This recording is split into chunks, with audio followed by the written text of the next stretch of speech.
So it's just about making all these processes work for you and for the team, so that there's so much more resources that you can put into acquiring new clients. All right, ladies and gentlemen, welcome back to another video. I'm here today with Martin Bool, a good friend and agency owner himself. And we're really excited to talk today about his video editing agency, a little bit of a different spin on what we usually talk about on the channel. But I'm super excited to have you on, Martin. Thanks for coming. Yeah, thanks very much. It's good to be here. Where are you calling from? So now I'm near Lisbon, but most of the time we're based around London, UK. Great, very cool. So from London originally, living in Portugal. Yes. With aspirations to move to Dublin. Is that right? Yes. Yeah. Exactly. That's on the plans. Very cool. Good corporation tax there in Dublin or in Ireland. Yeah. It's quite a good number of corporate advantages there. So that's great. Very cool. So I have been using Martin's company for about a little over a year, I think, for multiple projects. And I've been super impressed with the work they're able to put out, with the time it takes and the quality. So there's just like unbeatable as far as I've found. Working with their editing team has been incredible. So Martin, give us a little bit of background on what you guys do. What is the name of the company and what services do you provide? Yeah, sure. So we're called Editing Machine, and we are a full service, done for you video editing agency specialized in YouTube. So I understand that there's a ton of different video editing agencies and people offering this sort of service, but nobody actually specialized in YouTube, which is very different. YouTube is a beast of its own, and it takes a lot of expertise just to understand that and knowing how to use that effectively. And that affects all sorts of things to do with the editing. Plus, as well as just video editing, because we're focused on YouTube, we can offer all sorts of different services for YouTubers. So we're full service. So as well as just video editing, we can offer like thumbnails. We can create the banners. We repurpose content for other social media channels. We can upload to your channel. So we have publishing assistants, so we can write like effective titles, descriptions, tags, all of that sort of stuff. We can create like reports and analysis and do an audit of your channels. We can provide script writing, so if you're needing assistance on that side of things, and like so much more. I mean, it's just, if you need support and guidance, that's what we're here for. So very cool. That's exactly what we do. And I mean, what you just described is like a huge suite of services. Your bread and butter and how you guys got started is just a monthly subscription editing plan is mainly what you do, right? With some graphic design for thumbnails. Yes, yeah, exactly. So speciality is a fixed price, because due to the nature of YouTube, most people need to really just churn out content continuously. So the problem normally is that you either have to hire sort of a freelancer or a full-time video editor.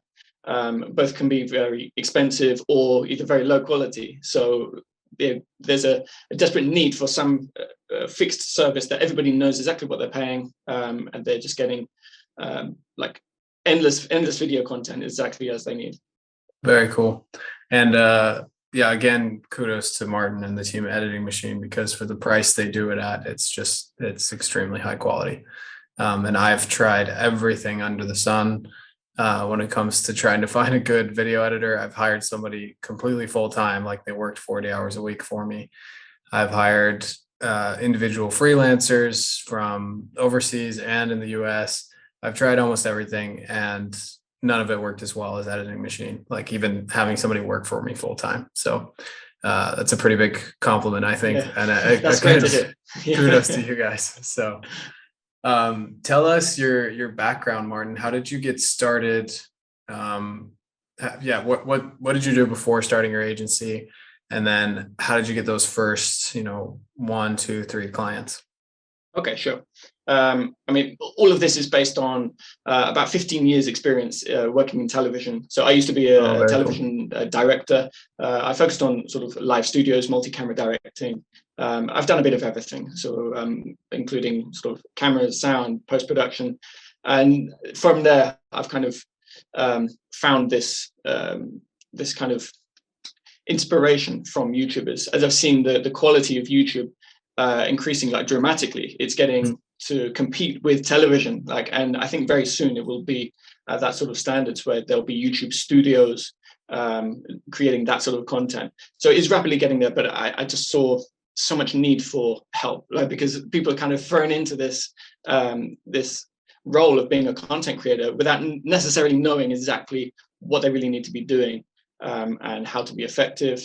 So that's kind of the inspiration behind this. I mean, like I said before, there's a ton of other agencies offering video editing, but to specialize in YouTube, that I haven't seen anywhere. So that's exactly what I wanted to create. Very cool. And it helps you as well as the owner, the agency owner, like not only hone in on what the issues of the YouTubers are and help solve those, but also, like, I think it's probably a lot more stable for you guys because YouTubers have to produce content so much. Like, you know, there's not a ton of businesses out there that are like, that would get somebody on a retainer for video editing. Yeah. I mean, and if they did, it might, you know, they might just need freelance projects every once in a while or whatever it is. So very cool. Yeah. I love it.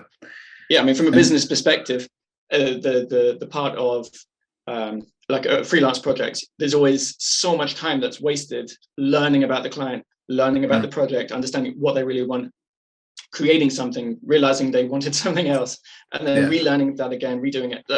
As a production workflow, there's just so much time wasted in that sort of freelance project by project, that project one at a time the concept. So working with clients long term, we really get to know exactly what they're looking for.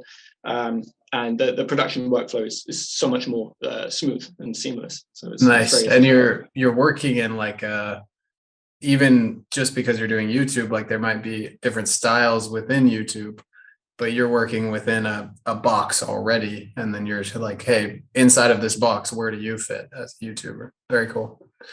Yeah, very, very cool. So tell us, you like admired YouTube from afar, being in television, kind of saw the vision that this was going somewhere. How did you get your first one? Well, how did you get your first client? A lot of free offers. Like, I think to get any business started, you need to just do a lot of work for free and just take a lot of risk. So it really helps if you know that particular skill, because the core skill you're not going to be outsourcing in the beginning. So knowing that, so I mean, I was able to edit and I could do the thumbnails, and I did everything myself in the beginning. So I was very focused on creating that sort of standard and doing that myself. So in a way, I was very fortunate that I didn't need to be paying somebody and relying on other people and learning that in the early stages. So I think it's very important, if you're going to be starting an agency, that you really understand that core offer. Like whatever it is you're doing, you can fulfill that yourself if needed. So that's exactly what I did. So just creating a product, create an offer, and just start like emailing, just start trying to, I mean, I understand it's going to be different for every different business, but you just need to somehow get in contact with the business owners. YouTube is great because, you know, every channel has the email on the About Us page. So that's fantastic for us. And you know, it's got to be a verified email, a good email. Yes, exactly. So cool. That's great for that.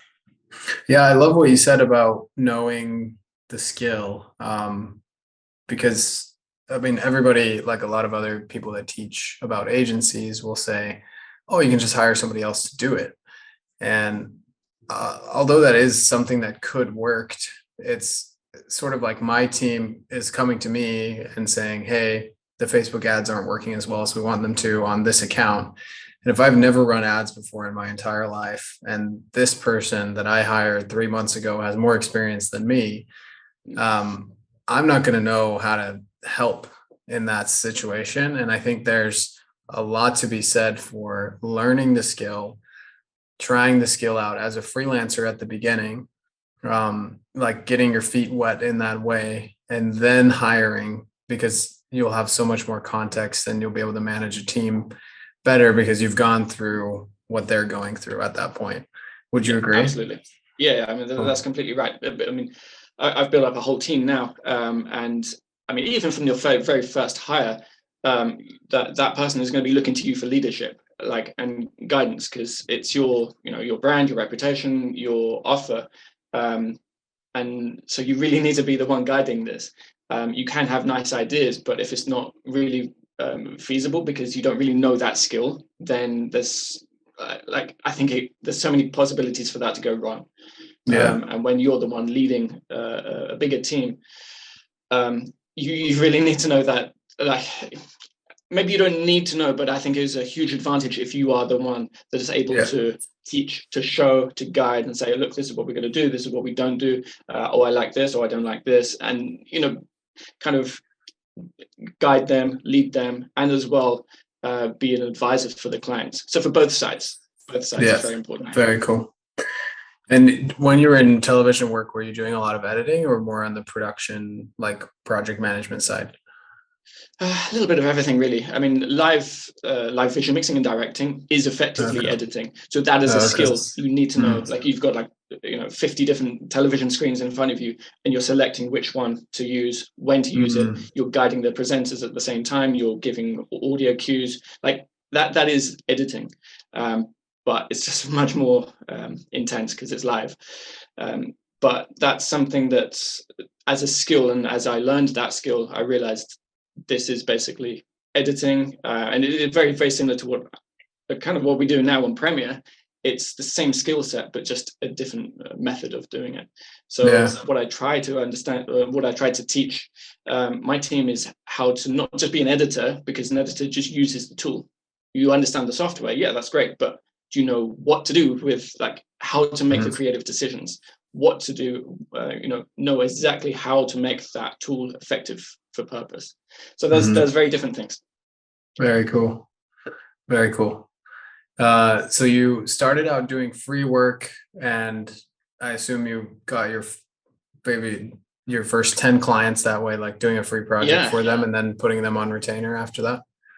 Yeah, I mean, like the start of any business, it's a huge amount of hours, which nobody sees, of course. You just kind of see the finished result, but like so many like overnights just working until your eyes are red and just making something that you can kind of put together as an offering. So, and trying to fulfill everything. Like I said, I was doing everything in the beginning. So like I had so many hours, and a lot of it was for free. Yeah, I just kind of wasted that time effectively. But I think a lot of people are scared of that, and that's why they never make that first move. Because if you're kind of thinking, oh, I'm not going to get paid, or it might be a big risk, then you'll just never get rolling. Like, no matter what business you do, you have to take a risk of either money or time, or both. So that's what I had to do in the beginning, just a big risk of time, especially because, I mean, I didn't need to outsource because I was doing the work myself. So I didn't have a huge expense, but it's a big investment in time. Yeah. Definitely. Free trials. Yeah. And I got, Trevin was one of my first, Trevin. Yeah, great. And it's just basically emailing, saying this is what I do, and Trevin got back to me as well, and he said, yeah, this is great, and he kind of signed up with the offer, fixed price, unlimited video edits. That's, for a YouTuber, that sounds great. So I kind of realized, all right, there's a little bit of there's a bit of attraction to this. So I think this can work. Nice. Very cool. Those who don't know Trevin Peterson, you can search him on YouTube. He's a personal friend of mine. That's how I heard of Martin. Very cool. So how did you transition from offering free trials and then getting them onto the paid plan once they liked it to just pitching the paid plan and getting people on board that way? Or did you? So, I mean, in the beginning, it was kind of I had to be very generous and just give a lot for free, because also I was learning about what they really wanted as well. At the start, I wasn't really trying to just generate sort of as much money as possible. I think that's probably a very different business. I mean, there's probably some like that, but at the early stages, it was just create an offer, learn what people want, see how to refine it, and then see how I can slowly start to build a team. And then I get the first hire, then I can start to focus a little bit more on the clients, the offering, the marketing, the sales, that aspect of it. Because in the beginning, like doing everything is just like, it's so exhausting and so restrictive. And I think that I probably held on to that too long, because I'm like very, very controlling. So I just wanted to do everything myself for a bit too long. But yeah, I eventually kind of learned how to delegate. And then just start to increase the prices. So yeah, instead of just minimal prices, I think it was like $360 something, like for a month of editing, like unlimited. Wow. So it wasn't really about the money, but you just kind of learn the business, learn the product, slowly get the right sort of margin that's possible, get that right balance between what people are looking for and what is feasible as a business. And then just slowly build it up from there, really. Nice. Very cool. And but the pitch that you did, like, did you eventually change your emails from, hey, I'll do a free edit for you and see if you like it, to, hey, these are our plans, visit editingmachine.com to learn more? No, I mean, I always had the website from the very beginning. I bought, probably too early, I bought the domain, I bought the brand. I typically do this. Like I've tried to start many, and I have had many other businesses in the past as well, which didn't really progress just because I was so focused on that kind of that website building, that branding, that like I built the perfect business models, the financials, like everything. It was beautiful businesses, but I never really got any traction with them because I was focused on the wrong thing. So this one, I had a website and I made the offers, but I didn't just focus on that. So I think it should be, I don't know, maybe like 10% planning, 90% action. Yes, absolutely. That's the only really real way. So, which is difficult for me because I'm a perfectionist. But my question is, how are you getting clients today versus when you did, if you got clients 1 through 10 through free trials, did you get clients 10 through 30 in free trials as well? Or are you just starting people out on a paid plan nowadays? No, I mean, so the website and the offering is kind of the same, really. We don't do the free trials because that's not like feasible anymore. Although we do have a single video edit for like $35. So very, very similar. So people can try our service. Nice. Just without the monthly commitment. So that's probably like what I was doing before, back in the day, but I was just completely free in the past as I was learning.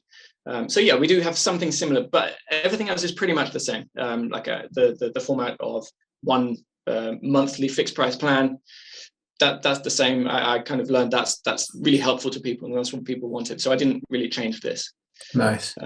And are you still doing a lot of like cold email outreach to get people on board, or is it mostly referrals at this point? Yeah.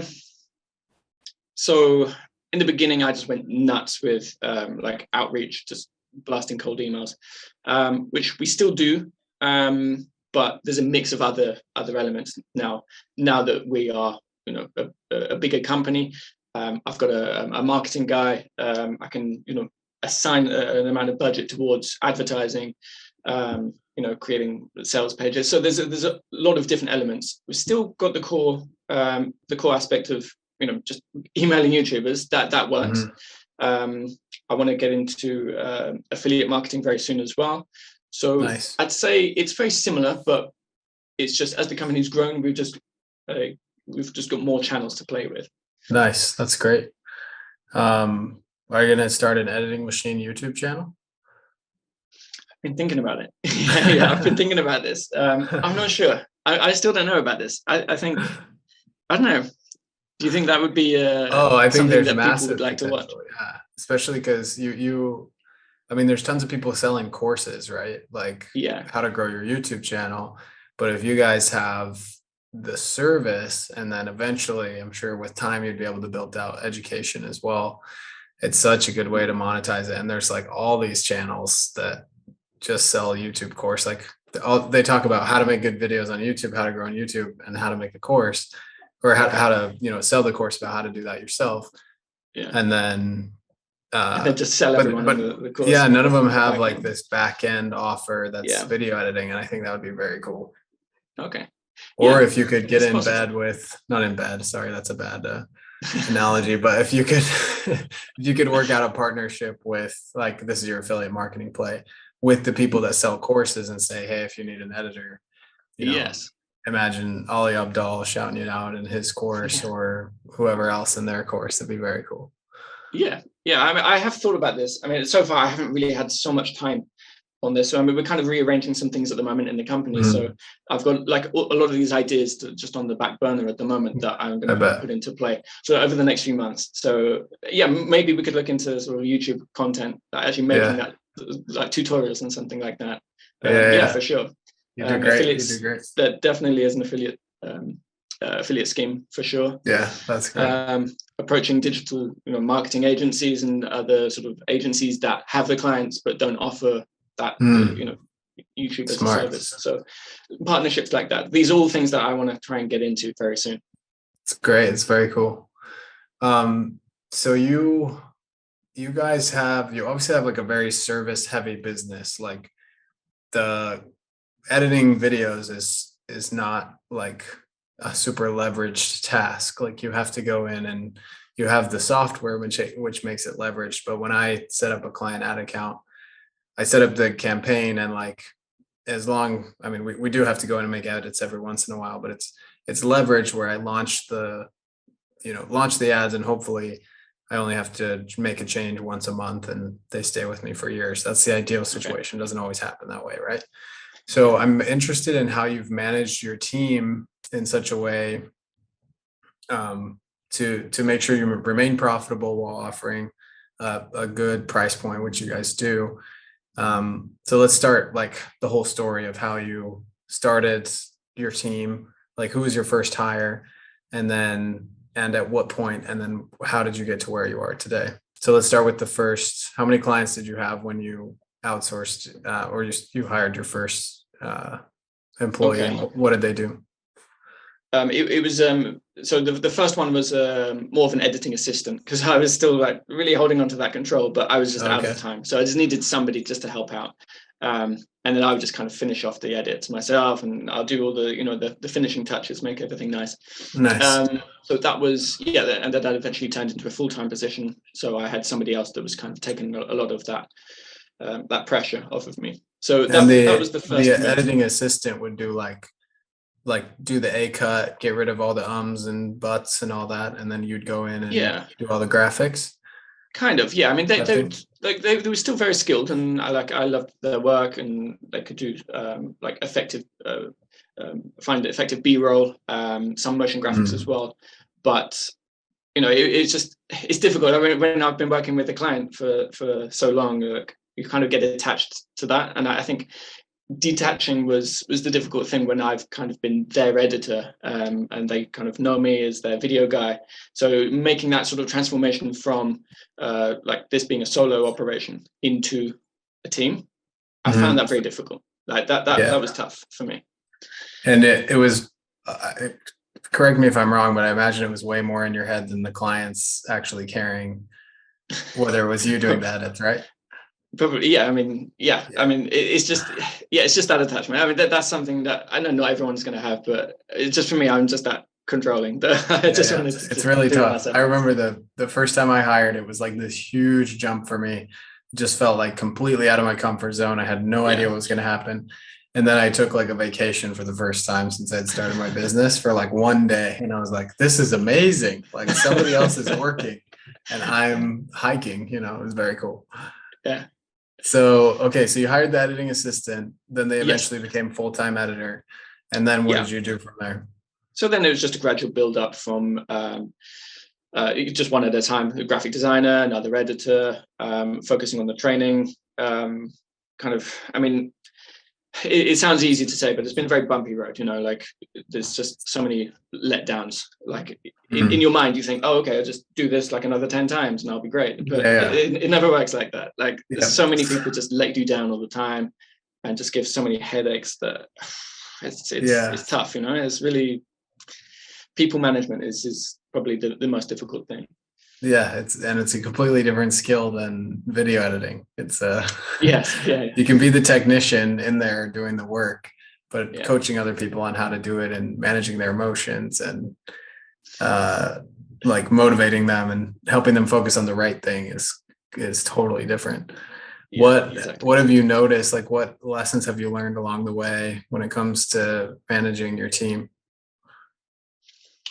I think the biggest lesson is to focus on training, like actually spend some time, like invest in them, and spend time with them, and to not assume that they know what you want, because they don't. You just kind of introduce them in, throw them into this role, and you have expectations, but they don't know that. So that side of people management, I learned to really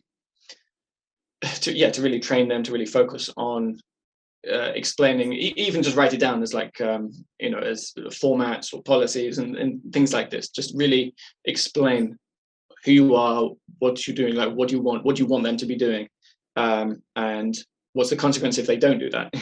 Because it's just, you can explain things to people, but sometimes they just don't get it or don't care. That's fine. I understand, why would they care? But sometimes you get people like this, and just whenever you're hiring people, you're trying to build a team, I think it's just very important to keep in mind they have no idea what you want, and what you're trying to achieve. So maybe you could summarize that into having an objective, have a mission statement, have some sort of common goal that you're working towards. Like a lot of these like very successful companies are originating towards one unique goal, one collective goal, and they're kind of sharing that mission statement with their whole team, and they're building big organizations all working towards that same thing.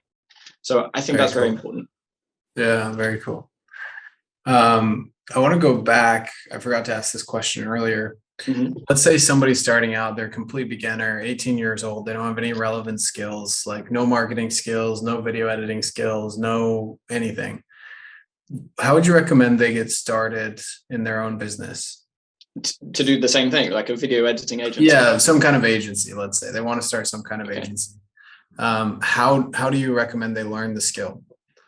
I would recommend, like I said earlier, focus first, more than anything, is just know that skill yourself. So take time to do a course. If it's something that you don't know, learn about it, invest in yourself. That's why I mean, don't do this if you're desperate for money or something. Like if you're in a desperate situation, don't get a job, just get off the heat first and build this up properly. Because I think that's just going to put you in much bigger problems than you are already. So as long as you have enough time to build that sort of agency without that pressure, then learn it first, then action it first, then you're doing actually serve clients, selling that offer. Learn what is what is in demand, what are people asking for, ask questions, find out what people really want, and learn that marketplace that you're really targeting. Maybe start to slowly form a more official offer, like a website, a brand, say, oh, hi, we're this company, this is what we do. Then make the move into delegating to a team. So I'd go in that order. That's spoken from the fire of actually having gone through it. You can tell. I mean, there's probably a million different ways, but that's what makes sense to me. And if I were to start again, I'd do exactly the same thing. Yeah, got it. So what's your plan to double the client base right now, both from a marketing perspective and a retention perspective? So in terms of marketing, it's really about systemizing everything. Actually, but for both aspects, in terms of fulfillment as well. I think you shouldn't start with systems, but when you get to a certain point that you have, you figured out exactly what you're offering, you've got the figures right, you've got that right formula, then you need to start implementing systems. So much of this manual work is just a process. Then you can start to kind of treat this like a scalable business, where you put in $1 and you get back $2 or whatever. So once it's that sort of once you've got that core agency model, then you can start to work on the marketing as a like as a system. Its own process. Yeah, its own system. It's a marketing machine. Yeah, exactly. Cool. And it's similar with the fulfillment as well. Like create a system for training, create a system for the recruitment. Whereas, normally this is just a manual process, and you'll go write an ad and you'll go hire someone and train them up. That can be systemized. So it's just about making all these processes work for you and for the team, so that there's so much more resources that you can put into acquiring new clients. Very cool. And when it comes to hiring, you guys, your team you have an office. So how many people are in the office with you? Yeah, so our office is probably, I think it's about 12 at the moment, plus actually a few more coming in this week. So like 13, 14, 15. And they're all editors? No, but that's a range of different skills. So now we're going to bring in actually other people that are not editors, like, for example, the marketing, like I was just saying about the like getting other people to do like sales outreach. Before, this has kind of been shared around, and kind of I do this, and we're at the stage that we really need to have somebody dedicated to that. I have a dedicated marketing guy that is just focused on that, like really experienced, and is doing such a great job.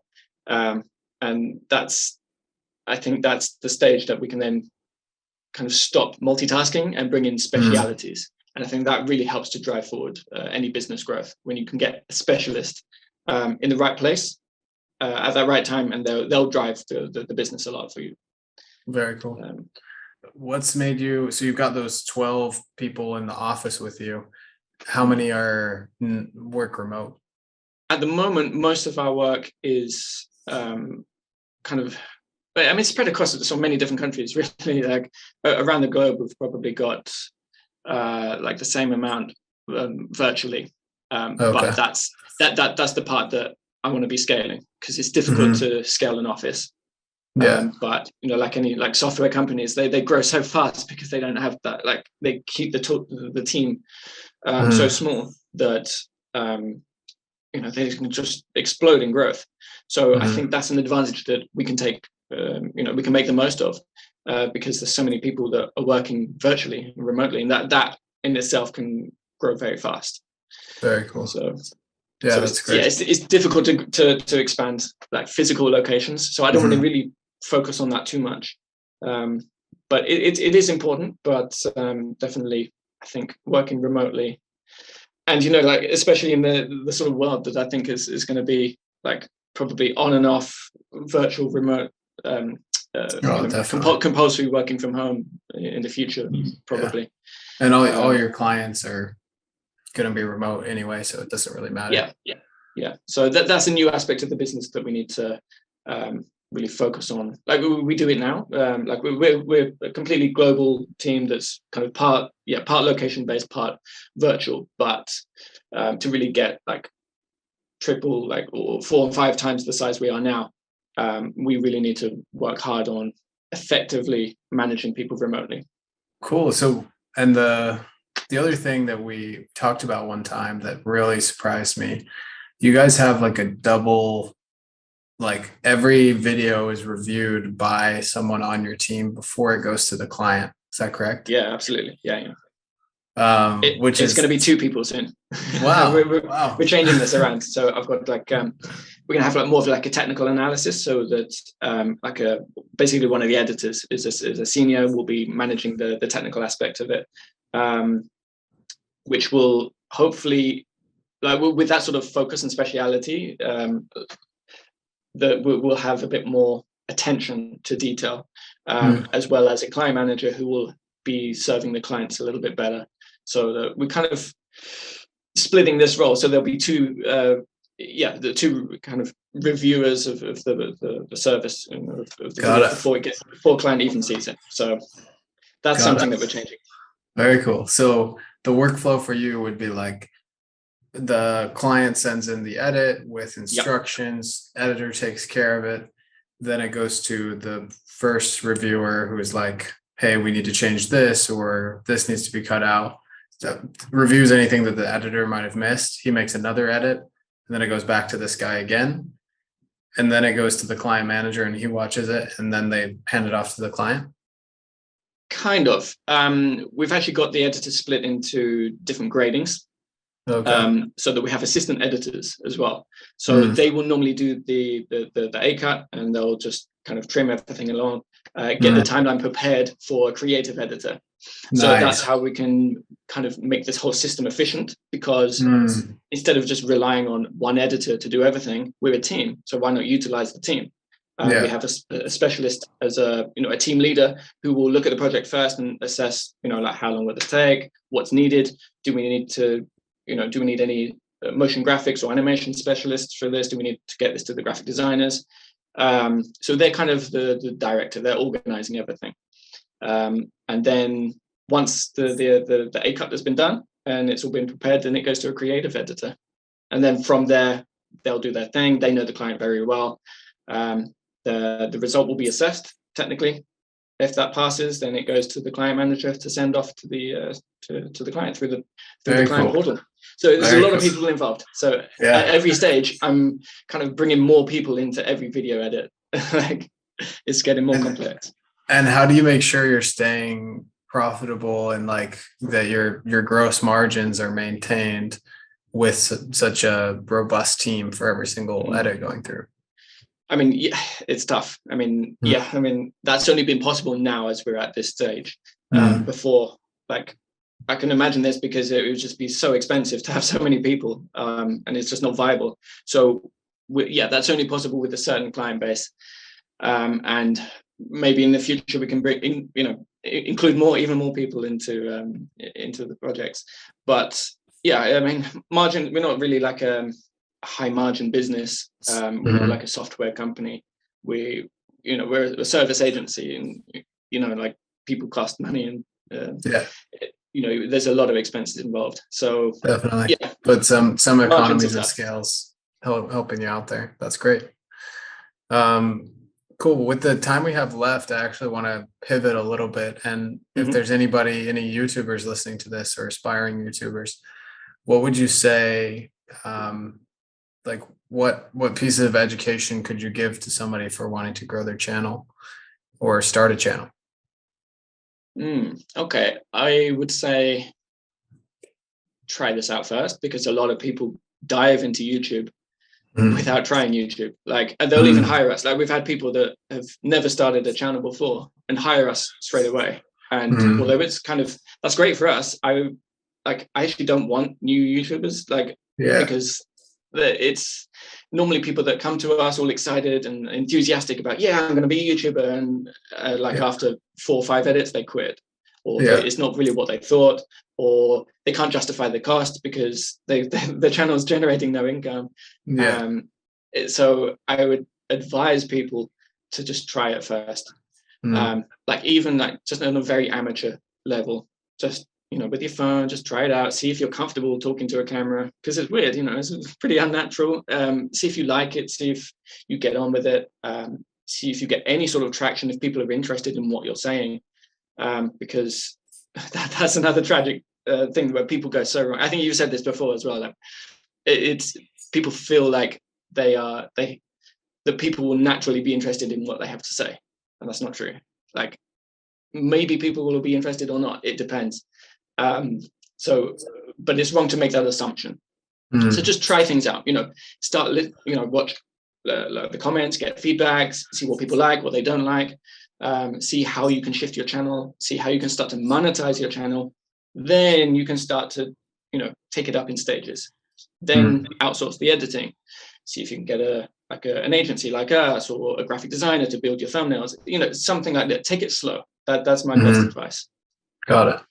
Very cool. And from a technical perspective, is there anything that you recommend for video edits or for SEO, thumbnail, that kind of thing that would help somebody looking to grow their channel as well? I mean, there's a ton of information. You could just search this stuff on Google or YouTube, and there's pages and pages of advice of people telling you about the tags and the titles and your thumbnail, every sort of aspect. every technical detail that can be worked out to improve your stats. But it's so easy to get lost in all that world, and then you actually forget about the content itself. And I follow exactly what you say. I agree with you completely. I've heard you say in the past that it's like pretty much everything is just about the content. Like you could have like really bad thumbnails or titles that don't make sense, but if your content is like that's the core of what you're offering, and if that's not what people want, then it's never going to perform well. So all these other details and the technical aspects are important when you get to a certain level. So don't focus on that too early. Just like really great content, give so much value to people, and the rest will follow. So don't just go sort of chasing the tiny little increases when it doesn't matter. Just stick with the core of content creating. Very cool. Love it. So let's hear, this is the last question I have, unless there's anything else you want to say. If you could go back and tell yourself on your first day of starting Editing Machine, any piece of advice now, what would you say? Let go of control. Like I did this, like I was just too controlling, and that really held us back. It was kind of good in a way because I really understood the service, and I was able to get the standard type, but I didn't need to. Like I should have grown the team much faster. Focus on it would allow me to focus on sales, and I would probably have a much bigger company, and we'd have a bigger team now. So if I could start again, definitely let go of control. Nice. Like sooner. I love it. You know what's interesting? I was talking to an agency owner. They do I think $500,000 a month, like very, very big. And he said they just spent the first 3 years like nailing down processes and like getting really, really good and obsessing over their reputation. Like, how can we just be the best ever? And then after 3 years, they niched down and just like took off because they had all these things written out. So I think that goes in line with what you're saying about it being a beneficial thing. Like you obsessed for a long time over over these things that you needed to control. And yes, it held you back, but it also has made, me a very happy customer and a lot of other people happy customers. So it's just about finding the right balance. Like a lot of people aren't okay not making much money for 3 years while they try to really nail down the best fulfillment processes. But if you're in this for the long term, maybe that's the right decision. It's just to spend as much time as you can learning. But then again, if you only have a tiny client base and you don't test it out at scale, like the awesome processes that you put together at the beginning are just going to break the minute you get 10 clients. Exactly. I mean, it depends on, I guess it's very individual. It depends on like your own circumstances, what market you're entering into. Like, do you know the market? Like, or do you need time to test out this new idea? Like, if it's some new genius idea, like, is it really going to work? Is it really worth spending 3 years without like on detail more than anything else? But something like this, like video editing, that's a proven proven concept. So I guess this time has just been about building a more solid foundation. So from that foundation, you can then kind of build. Yes, exactly. Yeah, a solid foundation. As long as that takes you, it's okay. And sometimes it's about quantity to get the quality. Like you need to try to get to the level you want. So it's great. It's a lot of learning as well. Like just by even just doing a really bad job for clients, you learn so much from that. Like I wouldn't recommend that, but because especially if you have a brand and a reputation, but just in the early stages, you just need to learn so much. So all of that helps. Very cool. And if somebody wants to hire your company, where can they find you guys, and how can they hire you? Yeah, absolutely. We can book calls directly, like with me or one of my team, and we can just have a look through your channel. Or if you're thinking of starting a channel, we'll be happy to just have a talk and see if we're going to be a good fit for you. All the information is at editingmachine.com. and you'll see all the info and see examples of our work and everything there. Love it. Thanks so much for coming on, Martin. All right. Thanks very much. Take care. All right. Good to talk with you. Bye.